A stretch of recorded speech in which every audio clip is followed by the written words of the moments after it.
Hi hello welcome back. എല്ലാവർക്കും ഒരു പുതിയ വീഡിയോയിലേക്ക് സ്വാഗതം. വീഡിയോ തുടങ്ങിയപ്പോൾ തന്നെ എന്താണ് ഈട്ടെന്നല്ലേ, നമ്മളെല്ലാവരും കൂടെ ഒരു കല്യാണത്തിന് പോവുകയാണ്. എനിക്കിങ്ങനെ കല്യാണത്തിന് പോകുന്നതിനോടൊന്നും താല്പര്യമില്ലാത്ത ഒരാളാണ്, പക്ഷേ ഇതൊട്ടും ഒഴിവാക്കാൻ പറ്റാത്തത് കൊണ്ടിട്ടാണ് ഞാനും കൂടെ പോകുന്നത്.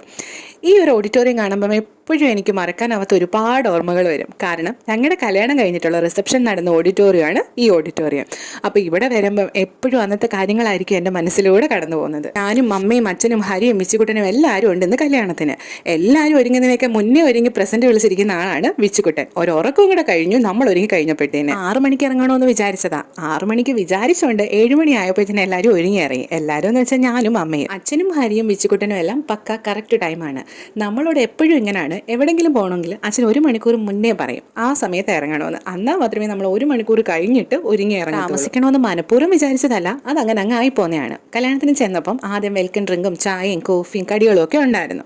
ഞാനൊരു വെൽക്കം ഡ്രിങ്ക് കഴിച്ചു, പിന്നെ ഒരു പഴംപൊരിയും കഴിച്ചു. ഇനി ബാക്കി അകത്തുനിന്ന് കഴിക്കാമെന്ന് വെച്ച് അകത്തോട്ട് കയറി. നല്ല തിരക്കായിരുന്നു, അതുകൊണ്ട് തന്നെ വീഡിയോ എടുക്കാൻ ഒന്നും പിന്നെ നിന്നില്ല. ഞങ്ങളിൽ ആരെങ്കിലും ഒരാൾ കഴിച്ചിട്ട് വേണം അച്ഛന് കഴിക്കാൻ. അങ്ങനെ ഞങ്ങൾ 3 പേരും കൂടെ ആദ്യം ഇരുന്ന് കഴിച്ചതിന് ശേഷമാണ് അച്ഛൻ വന്ന് കഴിച്ചത്. അങ്ങനെ കല്യാണ പെണ്ണിനെ കണ്ട് ഫുഡ് കഴിച്ചിട്ട് ഞങ്ങൾ തിരിച്ചറിയാം. എല്ലാവരും കൂടെയാണ് കല്യാണത്തിന് പോയെങ്കിലും വിച്ചുകുട്ടന് വേണ്ടിയിട്ടുള്ള ഒന്നും അവിടെ നിന്ന് കിട്ടിയില്ല. ആരും ഒട്ട് കൊടുത്തതുമില്ല. വിച്ചുകുട്ടൻ അങ്ങനെ പുറത്തുനിന്നും കൊടുക്കാറായില്ലല്ലോ. അങ്ങനെ വീട്ടിൽ വന്ന് വിച്ചുകുട്ടൻ്റെ കളിപ്പാട്ടങ്ങളെല്ലാം നിരത്തി വെച്ചിട്ട് അവനെ എങ്ങനെയെങ്കിലും ഫുഡ് കഴിപ്പിക്കുകയാണ്. മോന് ഫുഡൊക്കെ കൊടുത്തിട്ട് പോയി കിടക്കുകയാണ്. നാളെ രാവിലെ നേരത്തെ എഴുന്നേക്കണം. ഇത് പിറ്റേ ദിവസമാണ്, കല്യാണത്തിന്റെ ദിവസം. ഞാനും അമ്മയും അച്ഛനും മാത്രമേ ഇപ്രാവശ്യം പോകുന്നുള്ളൂ. അയ്യോ, ഒരാളെ പറയാൻ പറഞ്ഞു, വിച്ചുകുട്ടൻ. ഇതാണ് കല്യാണ പെണ്ണും കല്യാണ ചെറുക്കനും. ഞങ്ങൾ പെണ്ണിന്റെ ആൾക്കാരാണേ. പെണ്ണിന്റെ ആൾക്കാരാണെങ്കിലും ഞാൻ ആളെ കണ്ടത് ഇന്നലെ ആദ്യമായിട്ടാണ്. ഓഡിറ്റോറിയത്തിൽ ചെന്ന് കയറുമ്പോൾ തന്നെ ഇതുപോലെ നല്ല ഭംഗിക്ക് അറേഞ്ച് ചെയ്തിട്ടുണ്ടായിരുന്നു. മണ്ഡപമായാലും നല്ല ഭംഗിയുണ്ടായിരുന്നു കാണാൻ. തലേന്നത്തതോ നല്ലോണം വീഡിയോ എടുക്കാൻ പറ്റിയില്ല. അതുകൊണ്ട് കല്യാണത്തിന് എന്തായാലും ഒരുങ്ങുന്നത് തൊട്ട് എടുക്കണം എന്നൊക്കെയാണ് വിചാരിച്ചത്. പക്ഷെ ഒന്നും നടന്നില്ല. വിച്ചുകുട്ടനെ ഒരുക്കി ഞാനും ഒരുങ്ങി ഇറങ്ങി വന്നപ്പോഴത്തേന് എന്നത്തെയും കൂട്ട് സമയം ലേറ്റായി. പിന്നെ എങ്ങനെയെങ്കിലും ഒക്കെയാണ് ഓടിപ്പിടിച്ച് ഓഡിറ്റോറിയത്തിലെത്തിയത്. നമ്മൾ ചെന്ന സമയത്ത് ചെറുക്കം വന്ന് സ്വീകരണമൊക്കെ കഴിഞ്ഞിട്ടുണ്ടായിരുന്നു. പിന്നെ ഈ കല്യാണത്തിന് വേറൊരു പ്രത്യേകതയുള്ളത്, എൻ്റെ ഡെലിവറിക്ക് ശേഷം ഞാൻ ആദ്യമായിട്ട് പോകുന്നൊരു കല്യാണമാണ്. അതും പോരാഞ്ഞിട്ട് ഏറ്റവും വലിയൊരു പ്രത്യേകത, വിച്ചുകുട്ടൻ ജനിച്ചിട്ട് അവൻ അറ്റൻഡ് ചെയ്യുന്ന ഫസ്റ്റ് കല്യാണമാണ്. അതുകൊണ്ടാണ് ഇതുപോലെ എല്ലായിടും അത്ഭുതപ്പെട്ട് ഇത്രയും ആൾക്കാരെ നോക്കി നിൽക്കുന്നത്. ആദ്യമായിട്ടാണ് ഇത്രയും ആൾക്കാർ കൂടുന്നിടത്ത് വിച്ചുകുട്ടനെ കൊണ്ടുപോകുന്നത്. അപ്പോൾ ഇതാണ് നമ്മുടെ കല്യാണ പെണ്ണ്. നല്ല സുന്ദരി കുട്ടിയായിട്ടുണ്ട്. എനിക്ക് നന്നായിട്ട് ഇഷ്ടപ്പെട്ടു.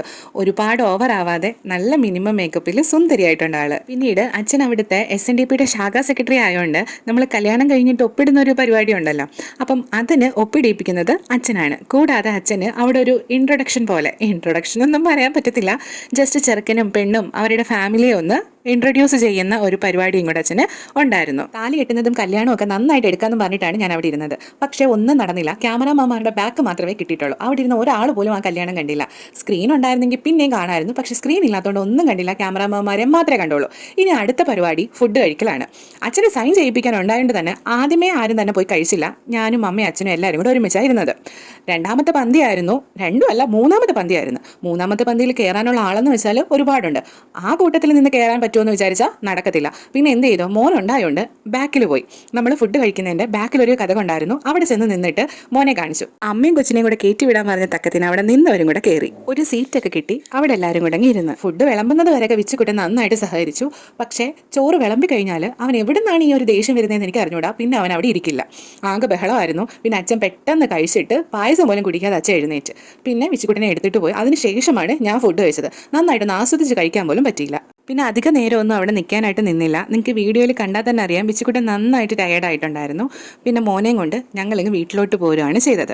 അപ്പം ഇത്രയേ ഉള്ളൂ കല്യാണ വിശേഷം. 2 ദിവസത്തെ കല്യാണത്തിൻ്റെ കുഞ്ഞു ചേർത്ത് കൊണ്ടുള്ള ഒരു കുഞ്ഞു വീഡിയോ ആണിത്. അപ്പം വീഡിയോ ഇഷ്ടമായിട്ടുണ്ടെങ്കിൽ എല്ലാവരും ചാനൽ സബ്സ്ക്രൈബ് ചെയ്തേക്കണേ. പിന്നെ വീഡിയോ ലൈക്ക് ചെയ്യാനും കമൻറ്റ് ചെയ്യാനും പിന്നെ നിങ്ങളുടെ ഫ്രണ്ട്സിനും റിലേറ്റീവ്സിനും ഒക്കെ വീഡിയോ ഷെയർ ചെയ്യാനും മറക്കല്ലേ. അപ്പം പുതിയൊരു വീഡിയോ ആയിട്ട് കാണുന്നവരെ എല്ലാവർക്കും tata bye bye, see U.